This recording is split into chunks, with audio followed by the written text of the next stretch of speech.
வணக்கம் நேயர்களே. தேர்தல் நெருங்கிக் கொண்டிருக்கிறது. இலங்கை தேர்தல் பரபரப்பான முறையில் சூடுபிடித்துக் கொண்டிருக்கிறது. இலங்கைக்கான அபிவிருத்திகளும் அதே வேகத்தில் இடம்பெற்றுக் கொண்டிருக்கின்றன. நாங்கள் பார்த்திருந்தோம், விமான சேவைகள் ஆரம்பிக்கப்பட இருக்கிறது, அபிவிருத்திகள் தொடர்ந்து இடம்பெறுகிறது.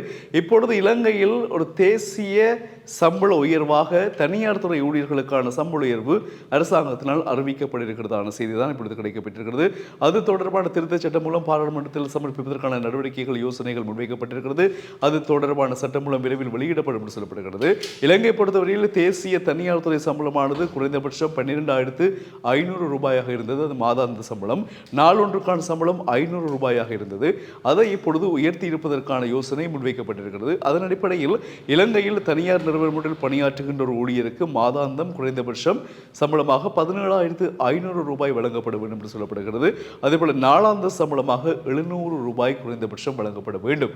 இது சம்பந்தமான திருத்தச் சட்டம் மூலம் பாராளுமன்றத்தில் சமர்ப்பிக்கப்படுவதற்கான யோசனை முன்வைக்கப்பட்டிருக்கிறது. இது தொடர்பான சட்டம் மூலம் விரைவில் அறிவிக்கப்படும், வெளியிடப்படும் என்பதாகவும் அரசாங்கம் அறிவித்திருக்கிறது. எனவே இந்த யோசனைகள் இலங்கையில் சரியான முறையில் கொண்டு வரப்பட்டால் இலங்கை மக்களுக்கு ஒரு வரப்பிரசாதமாக அமையும் என்றும் கூறப்படுகிறது. சாதாரணமாக பொருளாதார சூழ்நிலை உங்களுக்கு தெரியும். இலங்கையினுடைய பொருளாதாரம் அடி பாதாளத்தில் விழுந்திருப்பதை நாங்கள் பார்க்கக்கூடியதாக இருக்கிறது. கொஞ்சம் கொஞ்சமாக நாங்கள் மேலெழுந்து வருகின்ற நிலையிலும் பொருட்களுடைய விலைவாசி உயர்வு அதிகரித்து காணப்படுகிறது. சில தேவைகளை நாங்கள் இறக்குமதி செய்ய முடியாமல் இருக்கிறோம். ஏற்றுமதிகளும் இல்லை, அதேபோல் உற்பத்திகளும் குறைவாக இருக்கிறது. இந்த சூழ்நிலையில் பொருட்களுடைய விலை அதிகரிப்பு சாதாரண பாமர மக்களுக்கு ஒரு பேரிடியை போல காணப்படுகின்றது.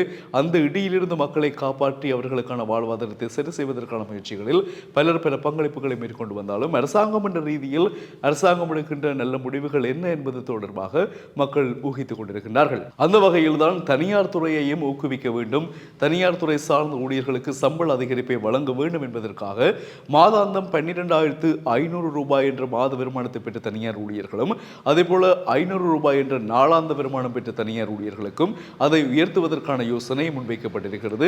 அதன் அடிப்படையில் தான் மாத சம்பளம் 17,500 ரூபாயாகவும் நாளொன்றுக்கான சம்பளம் 700 ரூபாயாகவும் இருப்பதற்கான யோசனைகள் முன்வைக்கப்பட்டு திருத்தச் சட்டம் மூலம் பாராளுமன்றத்தில் முன்வைக்கப்படவிருப்பதாக சொல்லப்படுகின்றது. அது தொடர்பான சட்டம் மூலம் அமைச்சரவையில் சமர்ப்பிக்கப்படும் என்றும் சொல்லப்படுகின்றது. இது தொடர்பான செய்தி தான் இப்பொழுது இலங்கையின் தனியார் துறை ஊழியர்களுக்கு கிடைக்கப்பட்டிருக்கும் ஒரு வரப்பிரசாதமான மகிழ்ச்சியான செய்தி என்று கூறப்பட்டிருப்பதை நாங்கள் அவதானிக்க கூடியதாக இருக்கின்றது. இவையாவும் தேர்தல் காலங்களுக்காக சொல்லப்படுகின்ற வாக்குறுதிகளா, தேர்தல் நெருங்குகின்ற நேரத்தில் அரசாங்கம் சொல்லுகின்ற நடவடிக்கைகளா என்பது தொடர்பாகவும் மக்கள் தங்களுடைய கேள்வி கணைகளை எழுப்பியிருக்கின்றார்கள். என்று சொன்னால் தேர்தல் காலங்கள் நெருங்குகின்ற பொழுதுதான் இவ்வாறான சலுகைகளை அரசாங்கம் தொடர்ச்சியாக வழங்கும் என்றும் அதன் மூலமாக மக்கள் மனதில் தங்களை நிலைநாட்டிக் கொள்வதற்காகவும் மக்களுடைய வாக்குகளை தாங்கள் பெற்றுக் கொள்வதற்காகவும் பயன்படுத்தப்படுகின்ற ஒரு உக்தி என்றும் சொல்லப்பட்டிருக்கிறது. எனவே எது எப்படி இருப்பினும் அவை நடைமுறைக்கு சாத்தியமானால் தொடர்ந்து அது நடைமுறையில் இருந்தால் மகிழ்ச்சி தான், இல்லையா? பார்ப்போம். தொடர்ந்து இணைந்திருங்கள் செய்திகளுக்காக டியூப் தமிழுடன். வணக்கம் உறவுகளே.